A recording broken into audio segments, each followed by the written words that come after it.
there's been a big rumor this week that the upcoming Call of Duty Black Ops 4 will not have a main story campaign, but instead Activision is planning on adding a special battle royale mode to the game. And apparently this new Black Ops 4 game is going to have a very strong emphasis on online multiplayer modes. So that's essentially why they're doing away with the story single-player campaign portion of the game. So this has not been confirmed, it's just a rumor, but I think that it has a lot of validity to it, just because Activision usually likes to follow gaming trends, and battle royale modes and games right now is very popular. So I think something like this is definitely gonna come to Call of Duty. I'm actually really curious to see just how a battle royale mode is going to work for Black Ops. I mean, are they going to have 100 players in like one large map or something? Not really sure how that's going to work, but it does sound very interesting. And next, we have another rumor from yet another very big first-person shooter series, this time Battlefield. So, as you all know, DICE is working on Battlefield 5. And this week, a rumor came out that Battlefield 5 is currently, like, trying to develop a special Battle Royale mode prototype to launch when the game launches later this year. So I think that they plan on releasing Battlefield 5 and then having like a special update or expansion that adds a Battle Royale mode to the game. So that actually sounds really awesome. I love the Battlefield games. So having a Battlefield Battle Royale game or a mode within the Battlefield upcoming game sounds really cool. I hope they really like end up doing this and this rumor actually turns out to be true. Let me know in the comments what you guys think of these rumors. If they do end up being true, are you going to pick up Call of Duty Black Ops 4 this year or Battlefield 5? I'm curious to see what everyone responds. So, God of War came out this week and has been receiving amazing reviews. Just about every gaming review site has been giving it very high scores. So the developers behind the game are extremely happy. They've been doing interviews. There's actually a video of the director behind the latest God of War game, where he basically made a video reaction of his first time seeing the review scores for the game, and he was really happy about that. So yeah, if you guys own a PlayStation 4 and you like the God of War series, you should definitely check out this new God of War game. Apparently, it does a lot of really awesome things. People are praising the music, sound design, the action, like the combat, the gameplay is a lot of fun. So, yeah, it looks really awesome. I need to eventually pick this game up. I've been watching some more gameplay and trailers and stuff this week, so I think this is definitely going to be a Game of the Year contender because of all the great reviews it's received so far. And next up we have Kingdom Hearts 3 news. So I'm a big Kingdom Hearts fan. Like, I love the Kingdom Hearts games. And yeah, I've been waiting for Kingdom Hearts 3 to come out for a very long time. So, Square Enix and Disney this week released a new Kingdom Hearts 3 trailer. And it basically shows off the mini games that are going to be available in Kingdom Hearts 3. So, they're in the style of Game & Watch. I'm not sure if many of you are familiar with Game & Watch, but the Game & Watch series of, like, handheld games were created by Nintendo before they made the Game Boy and all their other, more modern handhelds. In fact, Mr. Game & Watch was a character in Super Smash Bros. Melee, starting on the GameCube. And they basically added him after that to all the latest Smash Bros. Games. So, yeah, he's a very popular character in the Nintendo sphere. And these new mini-games that are going to be appearing in Kingdom Hearts 3 are basically paying tribute to classic, like, black and white, old school video games. And you basically use Sora and Donald and Goofy show up in these mini games as well. And yeah, you just have to, like, compete for the high score, and it looks like a lot of fun. So it's not much news, but it is something. And for Kingdom Hearts 3, I'll take any news. So I'm really happy about this. I can't wait for this game to come out. And I look forward to playing these mini games inside the main game.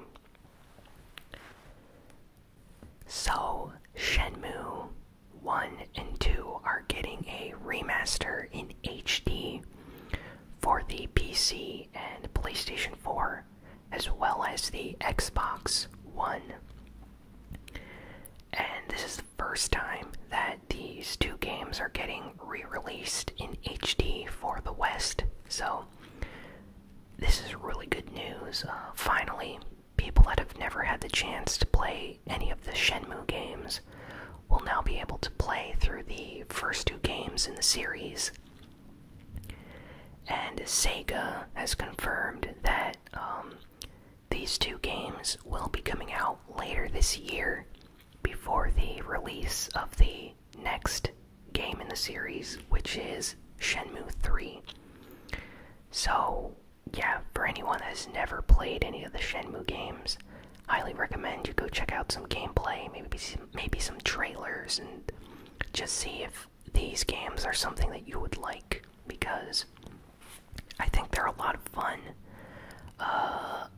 I've heard some people make comparisons to the Yakuza series. I'd say they're very different, but at the same time, they have very similar elements. Basically, the walking around and doing missions and things in a Japanese or Asian setting is something that kind of translates to Shenmue as well. But as far as, like, the gameplay and the story goes, they're completely different. But if you do like the Yakuza games, I recommend checking out Shenmue and seeing if it's something that you might like. So, really happy about that. Next up, we have some sad news. The Nintendo Switch version of Dark Souls Remastered is getting delayed until later this summer.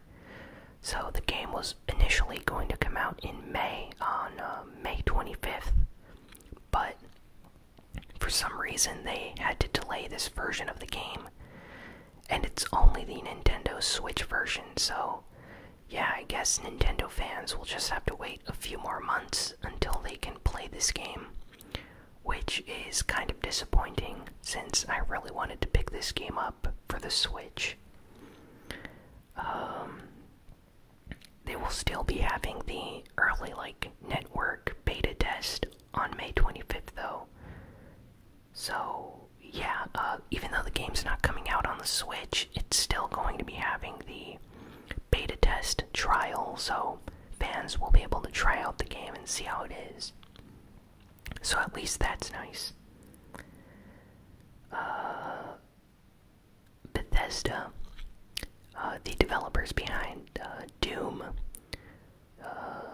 have teased a sequel to the 2016 Doom game.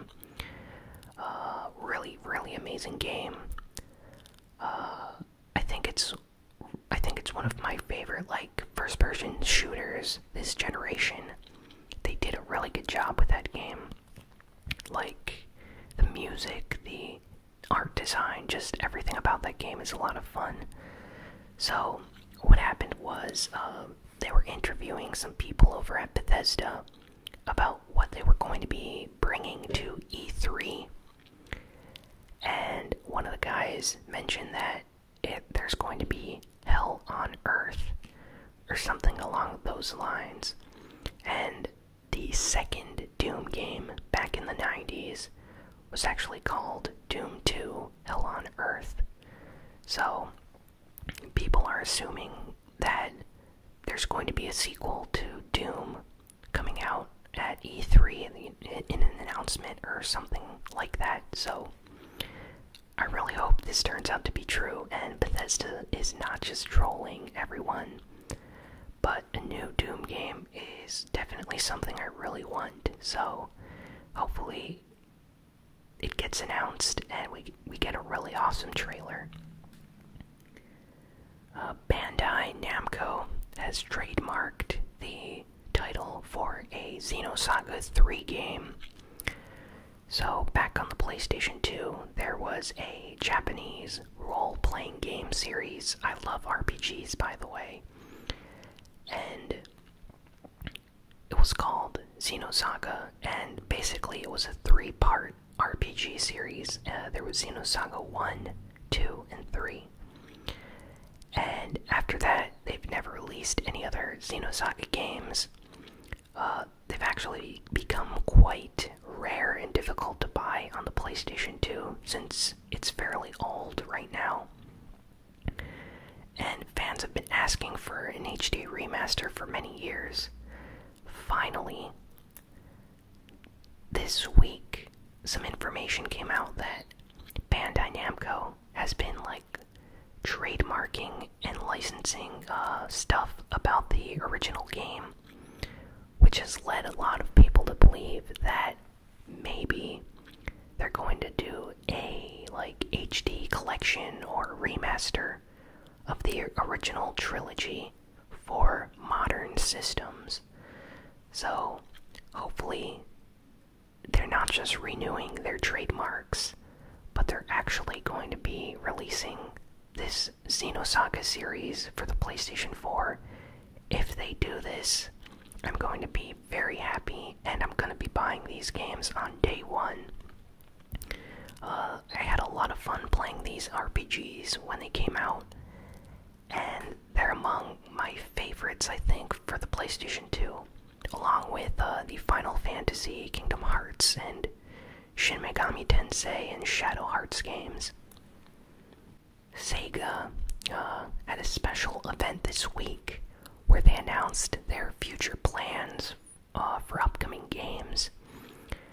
And they basically said that they're going to be bringing the Sega Ages collection of games to the Nintendo Switch.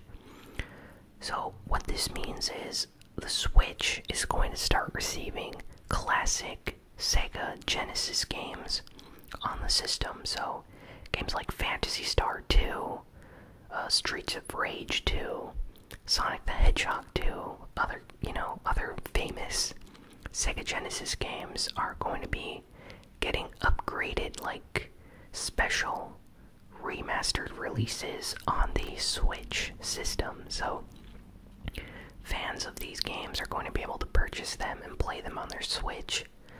I'm definitely really happy for this. I'm going to be picking up Phantasy Star whenever those games come out. Phantasy Star 2, 3, and 4 came out on the Sega Genesis. So having the ability to play those games and maybe something like Sonic the Hedgehog 3 on the Nintendo Switch is going to be a lot of fun. And lastly, Korg Gadget is releasing on the Nintendo Switch next week, worldwide. So it's coming out in Japan, in North America, and in Europe all on the same day. And what Korg Gadget is a special music creation software for the Switch. That's basically a music creation app. And they've been releasing these ever since the Nintendo DS. So on the DS, they released like 3 different Korg music creation games. They released them on the Nintendo 3DS, and now the Switch is getting its very own version. And I like to play around with making music, and if you like to do the same thing, I highly recommend picking up Korg Gadget for the Nintendo Switch. It's very easy to use, and there's a lot of features, and essentially in about half an hour you can create some really nice music using this software. So it's a lot of fun to just play around with. And yeah, I'm definitely going to be buying this, so I'm really happy. And I think I might play around with that for the channel. Not sure exactly how to record off the Nintendo Switch, but if I do buy the game, I'll try to find a way to record a video for it. So with that being said, that's all for this week. So thanks for watching this ASMR Gaming News video. I hope you guys had a very relaxing time. Please be sure to like, comment, share, and subscribe. And I will see you all next time. Thanks again for watching. So long, and farewell.